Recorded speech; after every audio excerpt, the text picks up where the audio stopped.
नमस्कार भाई दोस्तों। ऐसा लग रहा है कनाडा का प्रधानमंत्री ना जस्टिन ट्रूडो साहब है, इनको जीने नहीं देगा। अब इनको ना जीने दे। ऐसे ऐसे झटके देता है वो बंदा कि उन झटकों से इनका उबर पाना मुश्किल हो रहा है। आपको याद है जब निज्जर हत्याकांड के अंदर प्रधानमंत्री जस्टिन ट्रूडो साहब ने अपनी कनाडा की संसद के अंदर बोला था कि इसके अंदर इंडियन गवर्नमेंट का हाथ है, इंडियन गवर्नमेंट का हाथ है, ये बोला था उसने। यहाँ पर अगर आपने उस टाइम के अंदर ये जो अपने भांड मंडिया के दलाल होते ना, इनकी न्यूज देखते ना आप, तो हंस हंस का आपका पेट फूट जाता, हंस हंस का पेट फूट जाता।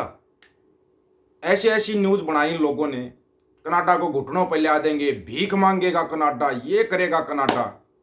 कमाल हो गया था भाई। फिर वो अपने वो चिंटू मिंटू चिलगोजे, गोबर खारिया जी शेर, वो दूसरे जस्टिन ट्रूडो से हम भीख मंगवा देंगे। बड़ा तगड़ा काम था यार इनका तो। इन्होंने तो सच में मतलब ऐसा कर दिया था, पता नहीं क्या करेंगे। लेकिन इनकी बयानबाजी और इनकी नाटकबाजी के कारण जो झटका जस्टिन ट्रूडो साहब ने दिया ना, वो अब इनसे सहन नहीं हो रहा, सहन नहीं हो रहा। उसका असर पता कहाँ पे दिख रहा है? उसका असर ये दिख रहा है कि यहाँ प्रधानमंत्री साहब अपने मोदी साहब रैली करते हैं ना, बोखला के कुछ का कुछ बोल रहे हैं। प्रधानमंत्री साहब कल रैली में भाषण दे रहे थे, मैं माता और बहनों का मंगलसूत्र नहीं बिकने दूंगा, कांग्रेस इनका मंगलसूत्र बेचना चाहती। मंगलसूत्र के बारे में वो आदमी बयानबाजी कर रहा है जिसको मंगलसूत्र का पता ही नहीं, कीमत क्या होती है मंगलसूत्र की। पूछ ले ना जाकर, यशोदा बहन से जाकर पूछ ले मंगलसूत्र की कीमत, उसने पता लगेगा। जिंदगी निकाल दी उसने, जिंदगी निकाल दी उस मंगलसूत्र के कारण। और तूने अपना मौज ली, आज इस देश में आज उस देश में। असल में पहली बात तो ये है कि बोखला तो इसलिए भी ज्यादा रहे हैं क्योंकि विदेश नहीं जा पा रहे। ये चुनाव का मौसम आ गया, रैलियां करनी है, ये भी इंडिया में घूमना पड़ेगा। इंडिया में घूम रहे हैं तो बोखला के, कोई बात नहीं। लेकिन ट्रूडो साहब ने जो झटका दिया उसका क्या? हाँ, न्यूज एंड ये भांड मंडिया के दलाल कहते थे हम इंडिया, आपको पता हो 2-3 तरह की दालें खरीदता है कनाडा से, हम इनकी दाल नहीं खरीदेंगे, ये भीख मांगेगा, देख लेना। मत खरीदो दाल, लेकिन तुम्हारी दाल नहीं गलने दी ट्रूडो साहब ने, तुम्हारी दाल जला दी ट्रूडो साहब ने। तुम्हारी जो तुम दाल गलाने की सोच रहे थे, दाल के सारे पे है। आप लोगों को पता है कनाडा की आबादी कितनी है?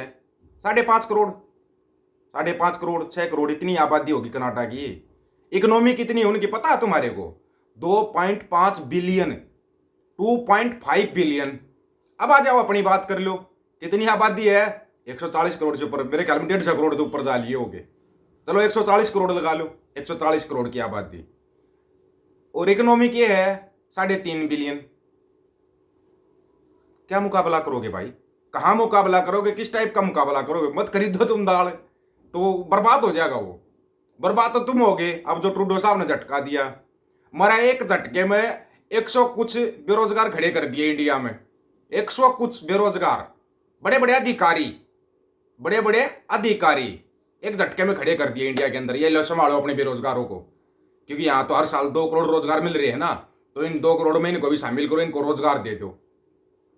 चक्कर क्या था, कनाडा के प्रधानमंत्री साहब इन्होंने एक दिक्कत रहा था ना कि भाई यहाँ से हम इनके उनको राजदूतों को निकाल देंगे। कनाडा के राजदूतों को किया था एक बार इंडिया ने, भाई इनके राजदूतों को निकाल देंगे।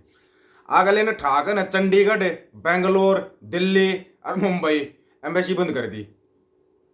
अपनी जो एम्बेसियां थी ना कनाडा की, वो बंद कर दी उठाकर प्रधानमंत्री ट्रूडो साहब ने।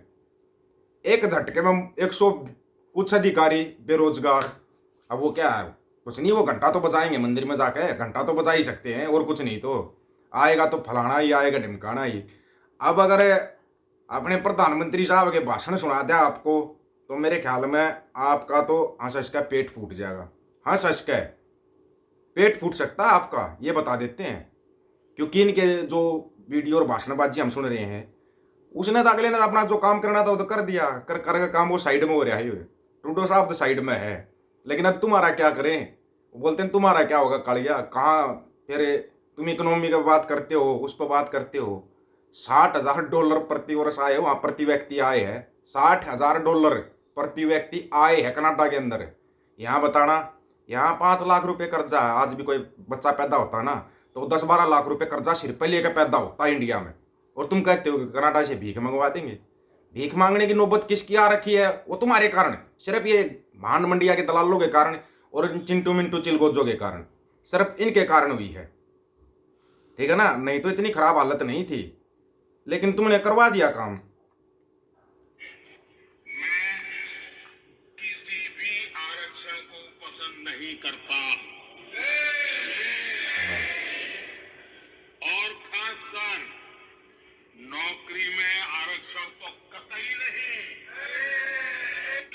पहचान लियो कौन है, पहचान लियो कौन। किसी भी कदम के खिलाफ हूं जो अकुशलता को। पहचान तो लिया होगा ना कौन है, पता नहीं कुछ लोग भूल जाते हैं ये कौन है। तो इन श्रीमान जियों के भाषण सुनोगे ना आप, ये सुनो। और पहले जब उनकी सरकार थी उन्होंने कहा था कि देश की संपत्ति पर पहला अधिकार मुसलमानों का है। इसका मतलब ये संपत्ति इकट्ठी करके किसको बांटेंगे? जिनके ज्यादा बच्चे हैं उनको बांटेंगे। क्या कहिए इसको, किसी भी रैली का भाषण उठा लो, किसी भी रैली का, कहीं से भी कोई भी भाषण उठा लो, मतलब सुनोगे ना तो हंस आपका पेट फूट जाएगा। अब आप देखा होगा इन दिनों एक नेताजी के उन्होंने ढेर सारे वीडियो बाजार में घूम रहे हैं। 2022 तक हिंदुस्तान के हर परिवार को अपना घर होगा। 2022 जब भारत की आजादी के 75 साल होंगे, हमारे देश के किसान की आय डबल होनी चाहिए। आने वाले 5 वर्षों में हम अपनी इकोनॉमी के साइज को 2 गुना करने का प्रयास करेंगे। अरे ये आदमी इतना हमें मूर्ख बनाता था। अभी मैंने एक नेता का भाषण सुना, उन्होंने कहा भाइयों बहनों, रोजगार आपको आपके प्रदेश में मिलना चाहिए कि नहीं मिलना चाहिए? क्या बोल रहे हैं? हिंदुस्तान के एक गरीब आदमी को 15-20 लाख रुपए यूं ही मिल जाए। मिल गए होंगे ना, मिल गए होंगे, सबको पता है ये तो। अब ये बंदा इतना क्यों बोखला रहा है ये तो आपको पता होगा भाई, इस बोखलाहट का कारण क्या है। फिर ये अपने चिंटू मिंटू को पता है क्या बोलता है, ये मजेदार। अभी कुछ ही पल में वहां पर सूर्य तिलक होने वाला है। गर्मी का सर अपना मोबाइल फोन निकाल करके उसकी फ्लैश लाइट चालू करके हम भी प्रभु राम को प्रणाम करें। उस सूर्य तिलक की तरह हम भी अपने मोबाइल का फ्लैश निकाल करके फ्लैश चालू करके सब लोग अपने मोबाइल का फ्लैश चालू करें। सब लोग, भले दिखाई नहीं देगा लेकिन आप करें। प्रभु राम को सूर्य तिलक हो रहा है, तब हमारे मोबाइल फोन से भी प्रभु राम को, मतलब अपने भक्तों को बीच बीच में चेक जरूर कर लेते हैं। दिया, थाली, मोमबत्ती, ये वो बजाओ लगाओ करो, ये करता रहता है ये बंदा। इसको पता है अंधभक्तों की गिनती कम नहीं होने देता कभी भी। अंधभक्ति अपने भाषणों में भी चेक कर लेता। दिन में मतलब अपने मोबाइल फोन की टॉर्च जलाओ तो प्रभु श्री राम को तिलक हो जाएगा, है ना कमाल की बात। और अंधभक्तों ने किया भी होगा, अगर वहां पे अंधभक्त गए होंगे तो। अब जाओ इनकी रैलियों में जाके नोटंकीबाजी ड्रामेबाजी देखोगे और इससे ज्यादा कुछ नहीं देखोगे। दूसरी तरफ जस्टिन ट्रूडो साहब है, अगर वहां पर किसी चलते पत्रकार ने भी सवाल कर लिया ना उनसे, तो उसका वो जवाब ले लेते हैं उनसे, और वो जवाब देते हैं। वो देश ऐसे हैं वो जवाब देते हैं वहां के प्रधानमंत्री। यहाँ पर चलती नोटंकी। अब आप लोगों की क्या राय है बता देना भाई। कर्नाटक को तो बर्बाद कर दिया, घुटनों पर ला दिया। आप लोगों की क्या राय है, अपनी राय जरूर रखना, आपकी राय का इंतजार रहेगा। सभी साथियों को राम राम, नमस्कार, आदाब, सत श्री अकाल। वीडियो को ज्यादा से ज्यादा शेयर, चैनल को सब्सक्राइब और बेल आइकन को जरूर दबाना दोस्तों। ऑफिशियल दीपक फौजी यूट्यूब चैनल। बात हक और सच की करेंगे, हक सच की बात हम करेंगे। वीडियो को शेयर करने की जिम्मेवारी आप लोगों की है। गज के आखो वाहेगुरु जी का खालसा, वाहेगुरु जी की फतेह।